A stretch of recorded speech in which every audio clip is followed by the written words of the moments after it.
अस्सलाम वालेकुम प्यारी बहनों, सुपर इजी कुकिंग में खुशामदीद। उम्मीद करती हूँ आप सब खैरियत से होंगे। आज हम बनाने जा रहे हैं जी समोसा पट्टी। और समोसा पट्टी से जो कटिंग निकलेगी उससे हम नमकीन बनाएंगे। तो समोसा पट्टी बनाने के लिए मैंने 1 कप जो है वो मैदा ले लिया है। इसमें मैंने डाला है जी ½ टीस्पून के करीब ज़ीरा और ½ टीस्पून ही नमक ऐड किया है। 1 टीस्पून ऑयल डाल के इसको मिक्स कर लेंगे और फिर पानी से इसको गूंद लेंगे। ठीक है।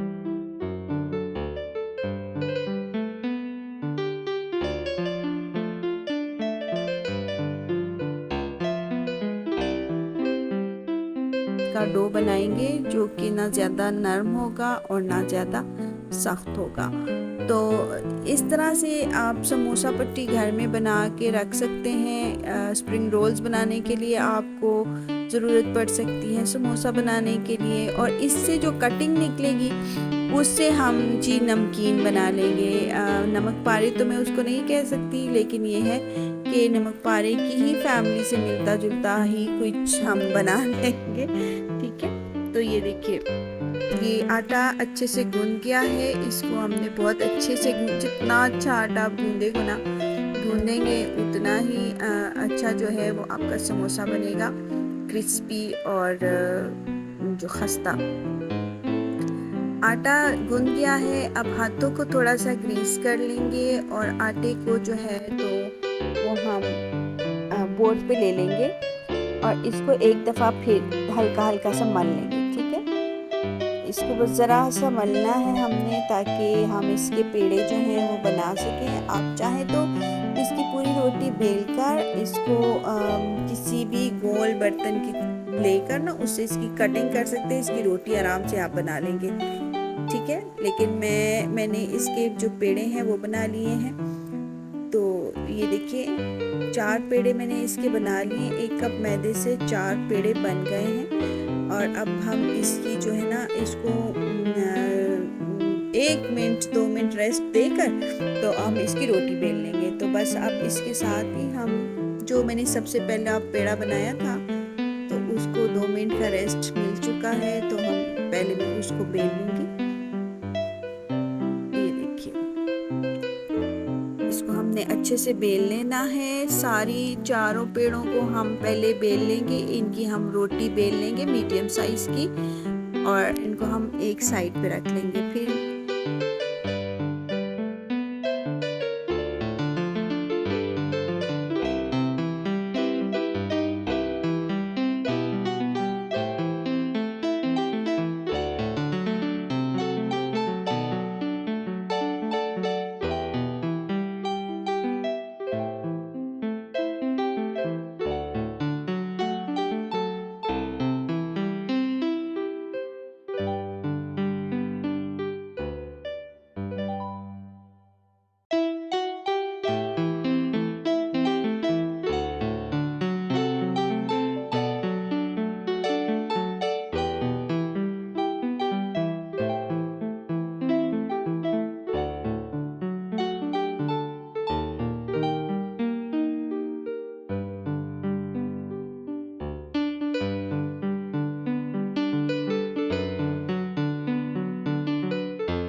ये देखिए, अच्छे से इसको स्प्रेड करेंगे और फिर इसके ऊपर हमने जो मैदा है वो स्प्रिंकल कर देना है। आप चाहे आटा भी स्प्रिंकल कर सकते हैं, चाहे तो मैदा स्प्रिंकल कर लें, मर्जी है आपकी।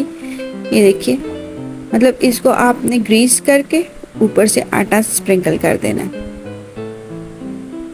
ये देखिए, अच्छे से स्प्रिंकल कर दें, अच्छे से आटा डाल दें और अब दूसरी रोटी को इसके ऊपर ही लगा दें। अब इसके ऊपर भी आपने सबसे पहले घी लगाना है और घी के बाद फिर आपने जो खुश्क आटा है वो डस्ट कर देना है अच्छे से।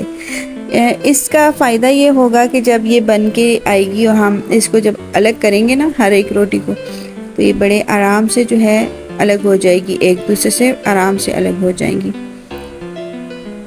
तो ये देखिए, ये दूसरी रोटी के ऊपर भी मैंने डस्ट कर दिया आटा अब इसके ऊपर हम तीसरी रोटी लगाएंगे और फिर उसके ऊपर भी वही रिपीट करेंगे हम। ये आ गई जी, तीसरी रोटी भी आ गई। इसके ऊपर भी घी लगाएंगे और आटा डस्ट कर देंगे।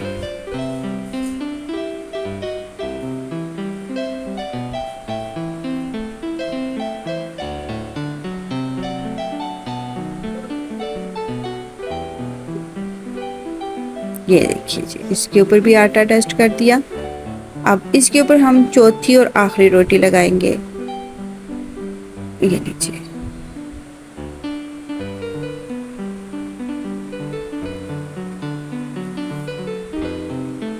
ये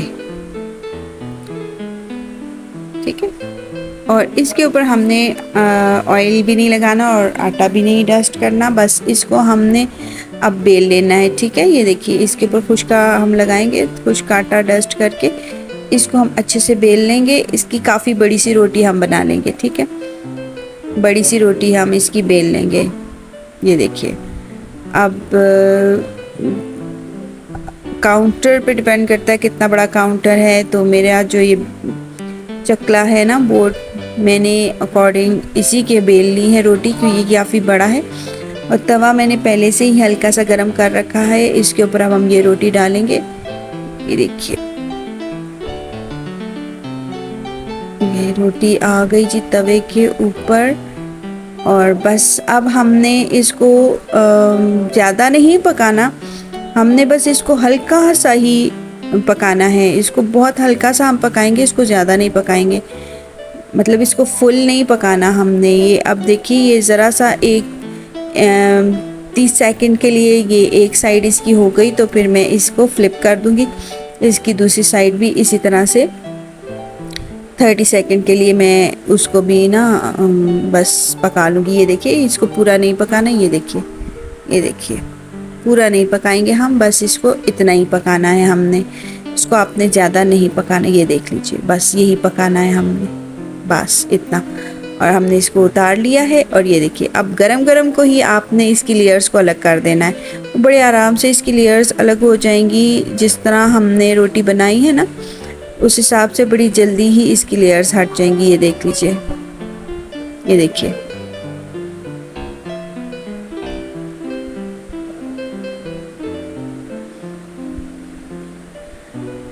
ये देखिए कितनी बारीक लेयर्स हैं। ये देख लीजिए, और बस ये देख लीजिए, हमने इसको बस इतना ही पकाना था। ये हो गया। अब हमने क्या करना है, अब हम इन चारों रोटियों को ना दोबारा से एक दूसरे के ऊपर रख लेंगे।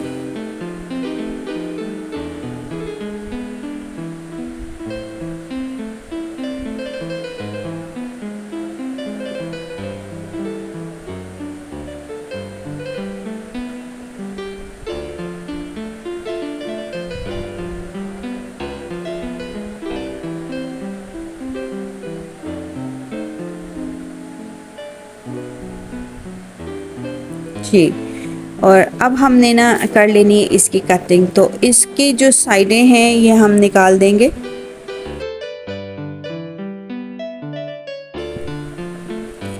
जितनी भी इसकी ये जो साइडें हैं हम इसको निकाल के तो इसका लेवल बराबर कर लेंगे। ये जो साइडें हम जो कट कर रहे हैं इनको आपने ज़ाया नहीं करना। अभी हम इन्हीं की रेसिपी बनाने जा रहे हैं, क्योंकि अगर समोसे बनाने लगे ना तो वीडियो हो जाएगी बहुत लंबी। तो समोसे इंशाल्लाह बनाएंगे अगली वीडियो में। और आज हम आपको सिर्फ ये दिखा रहे हैं कि आपने पट्टी कैसे रेडी करनी है। इस पट्टी को आपने जिपलॉक बैग में रख लेना है, फ्रिज में रखिए, ये बिल्कुल भी ख़राब नहीं होगी। और जब आपका दिल चाहेगा आप इसको निकाल के इसके समोसे बनाएं, इसके रोल्स बनाएं, जो आप चाहते हैं बनाना वो बनाएं, ये बिल्कुल भी ख़राब नहीं होगी। ये देख लीजिए, पट्टी देख लीजिए, बिल्कुल रेडी है। ये लीजिए जनाब, तो इनको हम कर देंगे जी साइड पे। और ये जो कटिंग हमारे पास बची है इसको हम इस तरह से कट कर लेंगे, जैसे नमक पारी की शेप होती है ना, उसी तरह से बस कट कर लेंगे। जैसे रफली आप कट करना चाहें वैसे कर लें। और इनको हम जी तेल में फ्राई कर लेंगे। और बस आज हम इन्हीं की रेसिपी आपसे शेयर कर रही हूँ मैं। और समोसे की रेसिपी इंशाल्लाह मैं जल्द आपके साथ शेयर करूँगी। और इन्हीं पट्टियों को इस्तेमाल करते हुए हम जो है समोसा बनाएंगे इंशाल्लाह। तो ये देखिए, अब हम इनको फ्राई कर लेंगे और गोल्डन करके निकाल लेंगे। तो बस आज की रेसिपी यहीं तक थी। उम्मीद करती हूँ आपको आज की रेसिपी पसंद आई होगी। अगर मेरी रेसिपी पसंद आई हो तो लाइक और शेयर ज़रूर कर दीजिएगा। एक प्यारा सा कमेंट करना हरगिज़ ना भूलिएगा और मेरे चैनल सुपर इजी कुकिंग को सब्सक्राइब ज़रूर कर लीजिए ताकि आपका और हमारा कनेक्शन बंधा रहे। वीडियो देखने के लिए आपका बहुत बहुत शुक्रिया। अब आप इन स्नैक्स को चाय के साथ एंजॉय कीजिए और हमें अपनी दुआओं में याद रखिए। तो मिलते हैं फिर अगले वीडियो में समोसा के साथ। वीडियो देखने के लिए बहुत बहुत शुक्रिया। जज़ाकल्लाह।